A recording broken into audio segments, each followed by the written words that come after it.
Have you ever questioned whether enlightenment is something only a rare few can attain? Is Buddhahood reserved for monks, sages, or those who renounce the world in search of truth? Or could it be that you, right here, right now, already hold the key to awakening? Think about it. What if the greatest wisdom wasn't hidden away in ancient scrolls or locked inside remote monasteries? What if it was already within you, waiting, just beneath the surface, ready to be uncovered? It might sound impossible, even unbelievable, but Buddhism, one of the world's oldest and most profound spiritual traditions, teaches that every human being has the potential to awaken. Every single one. This means enlightenment isn't about becoming someone else, nor is it an unreachable goal meant for a chosen few. It's about uncovering something that's been inside you all along. But if that's true, why do so few people realize it? What keeps us trapped in illusion, stuck in cycles of suffering, believing that awakening is far beyond our reach? In today's episode, we're cutting through the myths, the Hollywood fantasies, and the misconceptions. We're diving straight into the heart of what Buddhism really says about enlightenment, what it is, who can attain it, and how it's much closer than you might think. By the end of this episode, you'll have a clear understanding of what Buddha nature truly means and why it changes everything you thought you knew about yourself. The three forms of a Buddha, going beyond our limited human understanding. Why even those who have committed the greatest wrongs aren't beyond redemption. The biggest misunderstandings about enlightenment that keep people feeling lost, frustrated, or unworthy.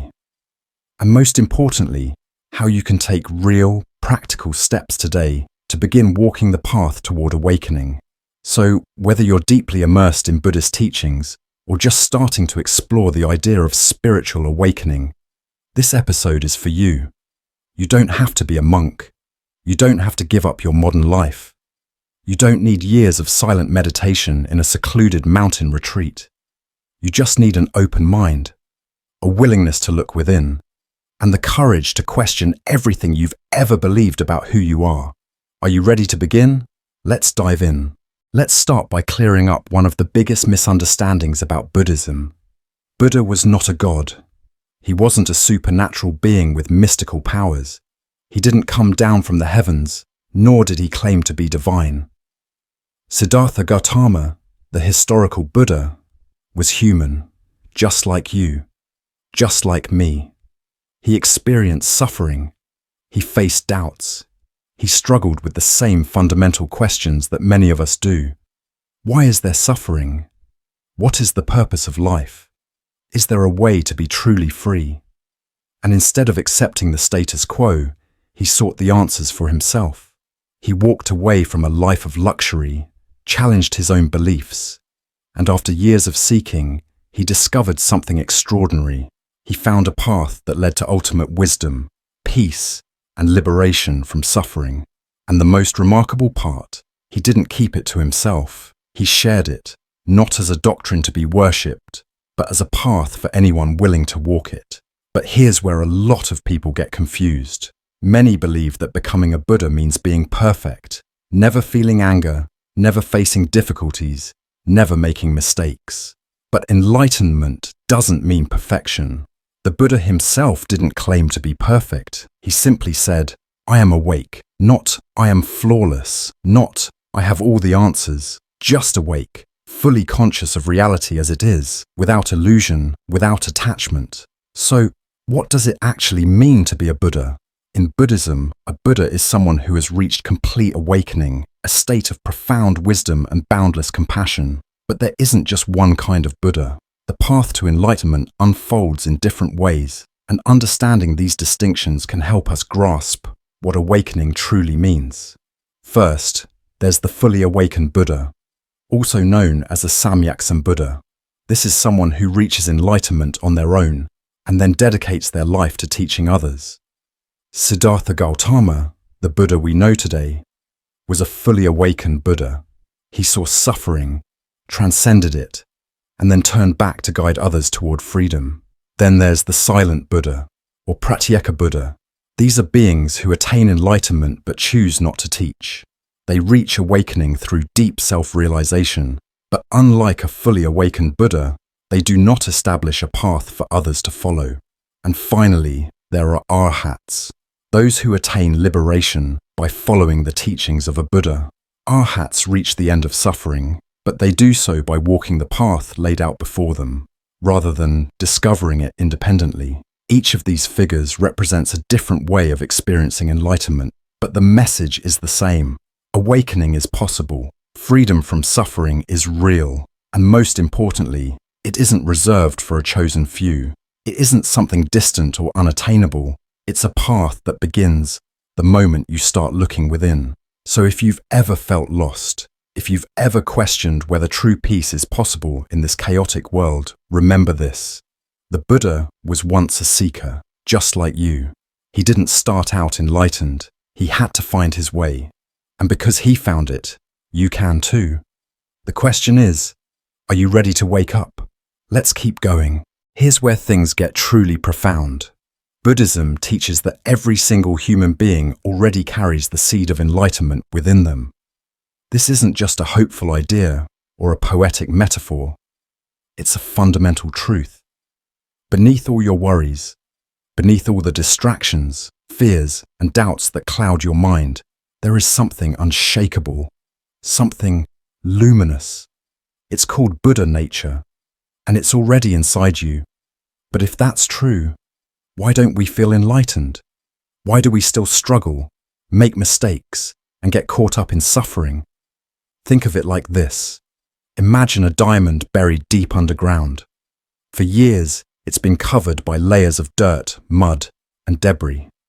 If you didn't know it was there, you might assume there's nothing valuable beneath the surface. But the reality is, the diamond hasn't lost its brilliance. It's just hidden.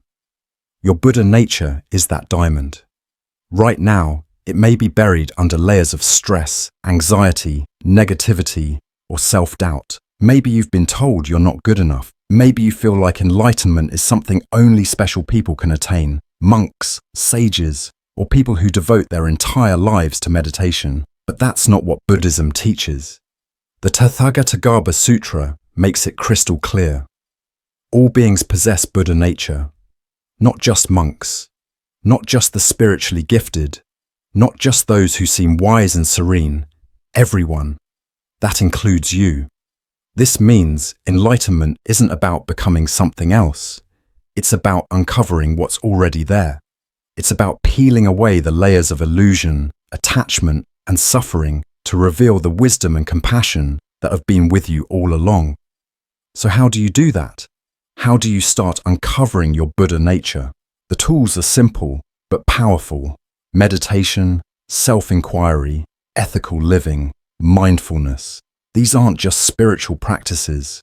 They're ways of chipping away at the layers of mud covering your inner light.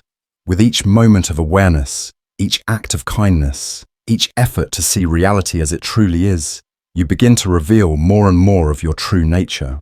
So the question isn't if you can become a Buddha. The question is, when will you start? Because the potential is already there. The path is open. The only thing left is the choice to walk it. Let's go deeper. Now, here's something that most people don't realize.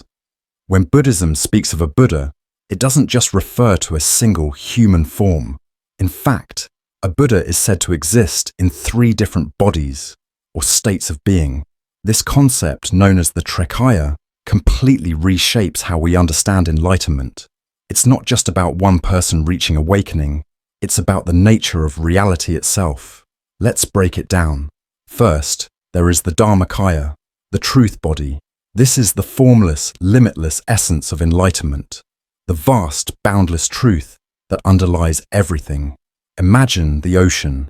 Each wave on the surface might seem separate, but beneath it, all is one, connected in the depths. The Dharmakaya is that ocean, pure awareness, beyond any individual identity, beyond time and space. It is the ultimate reality, the fundamental nature of all things. Then we have the Sambhogakaya, the bliss body. This is the radiant, luminous aspect of a Buddha, the form that appears in celestial realms, guiding beings toward wisdom and liberation. It's not bound by human limitations. It's the presence of enlightenment that can be felt in deep meditation, in moments of profound clarity, in visions of wisdom that transcend ordinary perception. It's said that bodhisattvas and great beings who have cultivated deep spiritual insight can perceive this form, experiencing the Buddha's teaching in a direct and personal way. And finally, there's the Nirmanakaya, the manifested body. This is the physical form a Buddha takes in the world to teach and guide others. Siddhartha Gautama, the historical Buddha, was a Nirmanakaya, an enlightened being who appeared in human form to show the way to liberation. But this form is not limited to just one person or one time in history. The Nirmanakaya can manifest wherever there is suffering and wherever wisdom is needed. It's the way enlightenment takes shape in the world, appearing as teachers, as acts of kindness, as moments of deep insight that shift the course of someone's life. These three bodies aren't separate things. They are different dimensions of awakening, different ways of understanding what it means to be enlightened.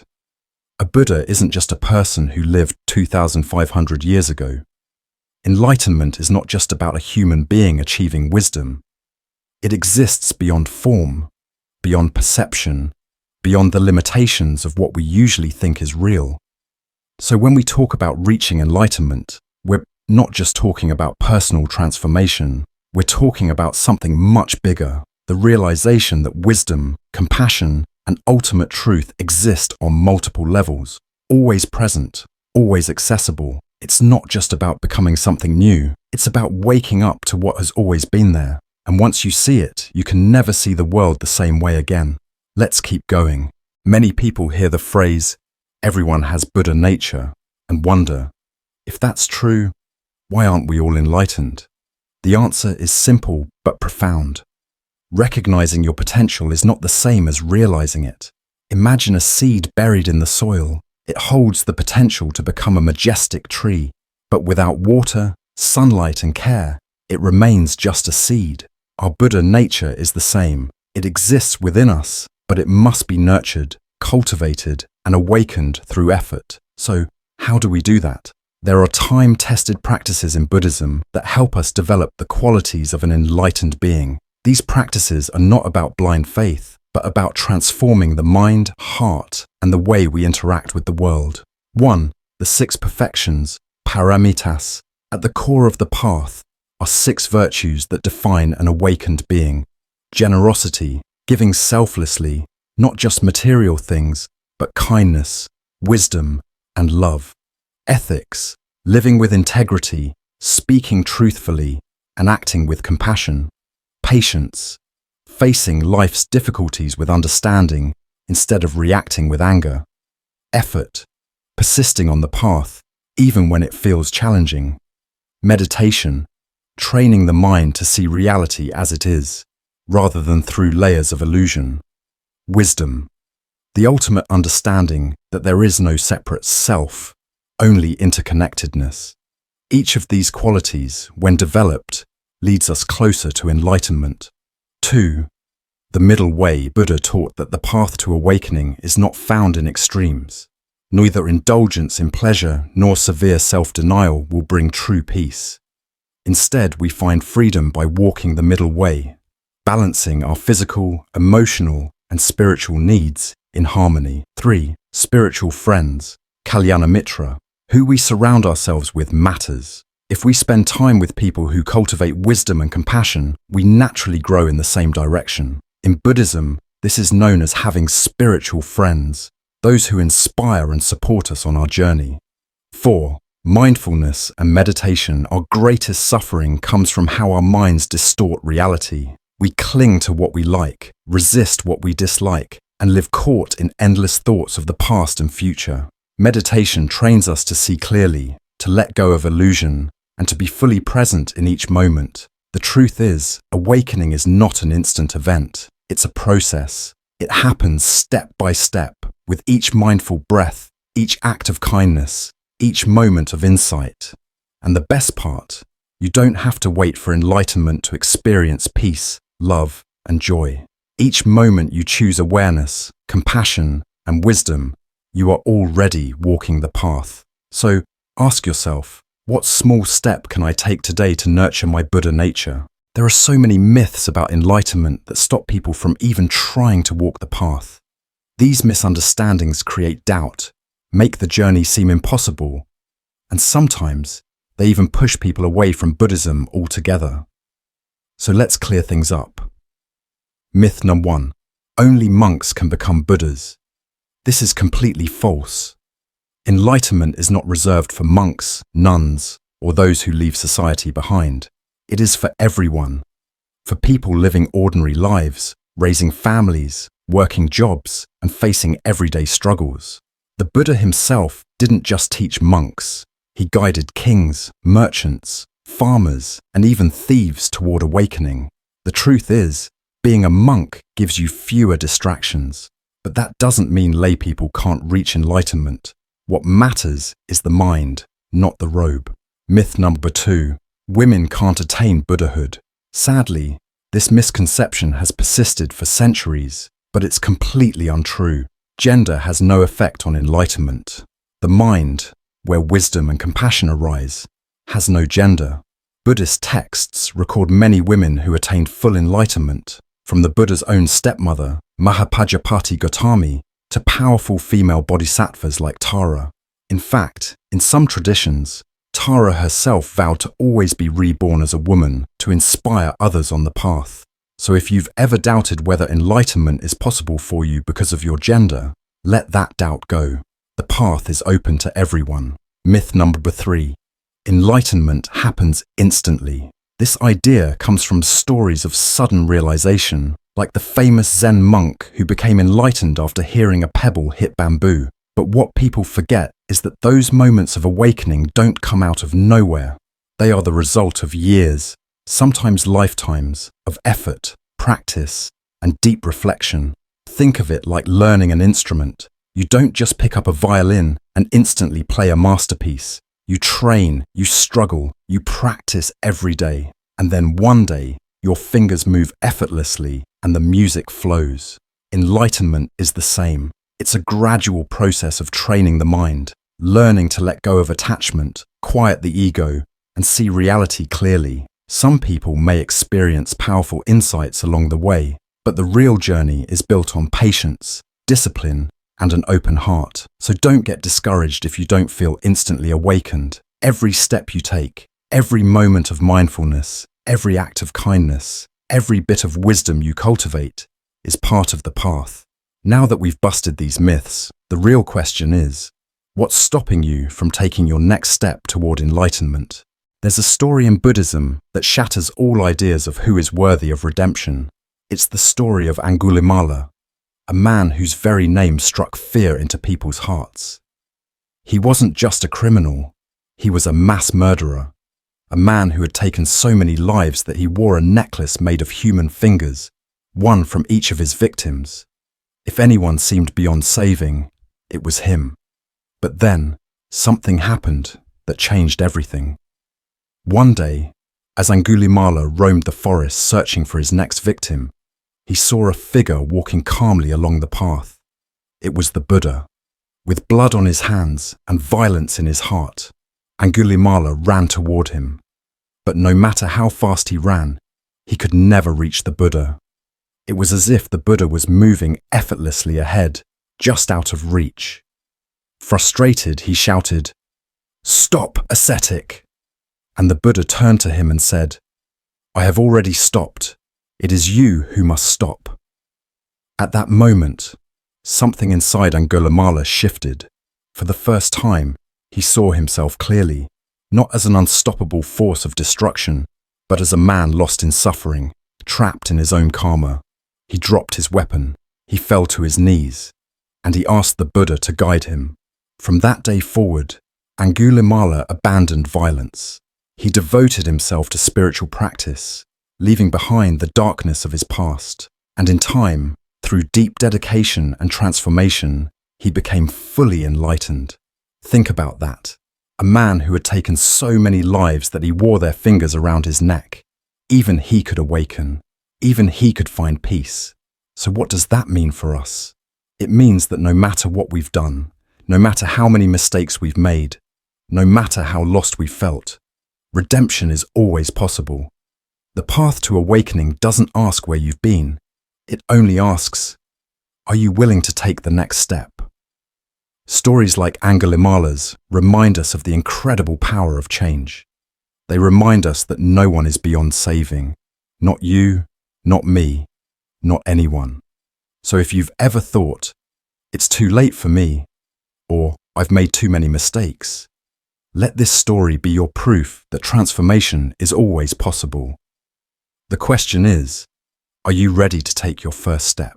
So what can you do right now to move toward enlightenment? The idea of awakening might seem distant, something for monks in robes, something that takes lifetimes to achieve. But the truth is, enlightenment is not about where you are. It's about how you live. It starts in small, everyday moments. It starts with simple choices. 1. Start small. You don't need to meditate for hours or go on a silent retreat in the mountains. Just start with 5 minutes a day. 5 minutes of sitting in stillness, observing your breath, noticing your thoughts. 5 minutes of coming home to yourself. Because meditation isn't about escaping life. It's about waking up to it. 2. Be mindful in daily life. Pay attention to your thoughts, your emotions, the way you react. Notice when you're acting out of habit, when you're lost in distraction, when you're chasing something or running away.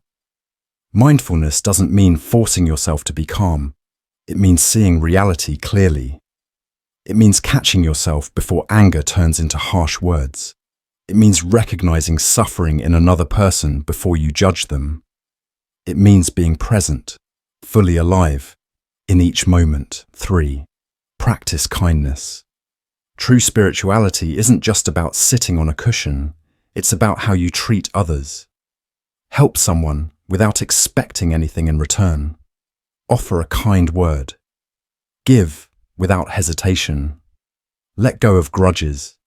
Because every time you choose compassion over anger, patience over frustration, generosity over selfishness, you're already walking the path. 4. Keep learning. The Buddha didn't ask people to believe blindly. He invited them to explore, to question, to experience the truth for themselves. So keep learning. Read the teachings. Listen to wisdom. Reflect on how they apply to your life. Because enlightenment isn't about knowing everything. It's about seeing clearly. And here's the most important thing. You don't need to quit your job. You don't need to shave your head. You don't need to leave your life behind to seek enlightenment. The path is here, right now, in your everyday life. Every moment of awareness, every act of kindness, every bit of wisdom you cultivate, it all matters. Enlightenment is not about becoming someone else. It's about uncovering the awakened self that has been within you all along. So the question isn't, can I become enlightened? The real question is, are you ready to wake up?